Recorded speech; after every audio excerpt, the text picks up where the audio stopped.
I still remember the day our town almost fell apart because of one man's lie. It all started with King Abimelech, our ruler, and a stranger's beautiful wife. But here's the part that shook everyone.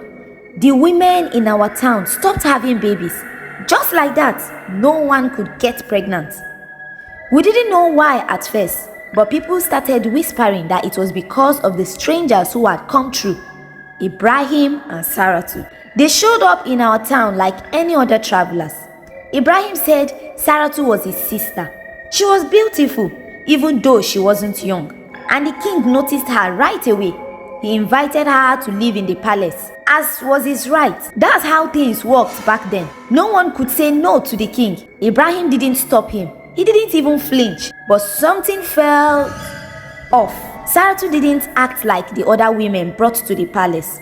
She looked nervous, always glancing over her shoulder, and avoided getting close to anyone.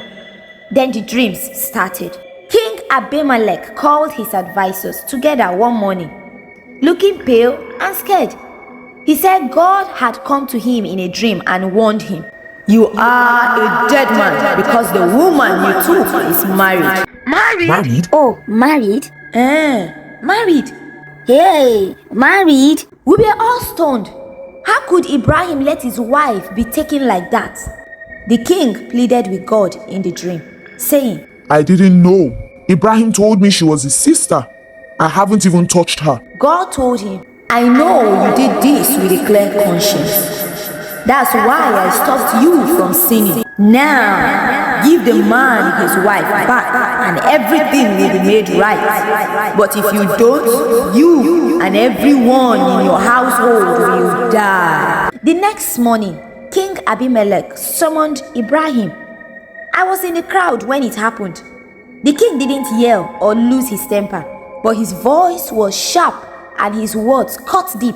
Why did you do this to us? He asked Ibrahim, What did I ever do to you that you will bring this kind of trouble on me and my household? You lied. You said she was your sister. Ibrahim looked down like a child caught stealing. I was afraid. He said quietly, I thought there was no fear of God in this place, and you would kill me because of her. And, well, she's my sister, sort of. She's my father's daughter, but not my mother's. I couldn't believe what I was hearing. He was twisting words to make his lie sound better. Abimelech sighed and waved his hand to his servant. Bring Saratu. He ordered. When she came, he handed her back to Ibrahim. Take her and leave. He said. Then he gave Ibrahim sheep, cattle, and servants as a kind of peace offering. From that day on, everything changed. The women in the town started having children again. It was like a curse had been lifted. I will never forget how close we came to disaster. All because of one man's fear and another man's honesty. And to you watching this story, I want you to know that even kings and great men can make mistakes, but truth and repentance can save us all. Thank you.